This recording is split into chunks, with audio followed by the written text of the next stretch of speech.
Le moment est venu, l'excellence, c'est aussi dans le sport. Voilà pourquoi te proposer offre en route pour la CAN. Que tu es capable, de dignement, Congola vandi pe na hôtel moko ya digne, allié pe dignement, azoni pe dignement. Côte d'Ivoire, c'est à 3 heures de Kinshasa. Il y a moyen de offrir bino à travers le PACO et te présenter. Opportunité à aucun de Coupe d'Afrique ou que nous la Léopard. Vous avez la possibilité. Il y a aucun cas pour 3 matchs à phase de poule où ils ont garanti. Vous avez une opportunité. Il y a rebatté. Nga na Léopard comme na souka na aucun na foot pour na 7 matchs. Ba souscription wana ezo salamara ne sikamoko. Ezo salamana agence nyonso ya Jeffrey Travel, notre partenaire na RDC Mobimba. Bazan na Kinshasa na boulevard du 30 juin, bazan na Lubumbashi na hôtel Caravia, bazan na bisike belé en tout cas Jeffrey Travel za isika obungate oye au lobby. Ngai naza banquier na kende ngana mwa sinanga oko souscrire bakoza ba souscription na bino. Souscription bandi le 15 décembre et aussi le 5 janvier. Le 5 janvier to clôturé, to bandi siko démarche qui souscrit seul au azan na passeport valide na validité à 6 mois. Aux an na passeport na validité à 6 mois au l'air yo ko souscrire to kozwa passeport na yo, to ko banda démarche na yo pour permettre yo du 16 au 26 au vivre CAN. Pour na bato ba okutaka pour na phase ya pour na okutaka na offre Léopard du 16 au 12 février pour na ba kozana kondima ke Léopard akoma akobeta final neto kozana ba on pas quoi.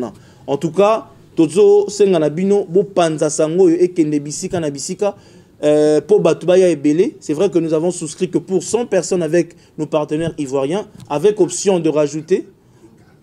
C'est vrai que to signé to yokani pour na to mema batu 100 pour na ba partenaire na biso ya na bandeko bazoko tozo travailler na bango na niveau Côte d'Ivoire pour ba demande des belé. Appelons offre oyo ça rien à voir na offre l'état salaka. L'état peut amemaka batu na ye. Asala ba liste amemaka batu ni ofele wana za batu l'état memaka. Nous ne sommes pas là pour nous faire l'ombrage dans l'État. On est à l'État. Nous sommes particuliers, aux banquiers, aux journalistes, aux moutou, aux hommes d'affaires. Au monde, tant que tu as la Léopard bilingue, Léopard et Zongue Lengi, n'a qu'une accompagné bango offre eza pour nayo. Kenema on a Jeffrey Travel, les places sont vraiment limitées. Ça la souscription nayo et to kutana San Pedro pour tout passer moment ya esengo. Je rappelle, tous on a 2 packs. 3450 $ pour na pack Léopard. Ils ont couvrir nini. Billet nayo aller-retour. Kinshasa, San Pedro, Korogo, Kinshasa. Aux en a 3 billets nayo standard.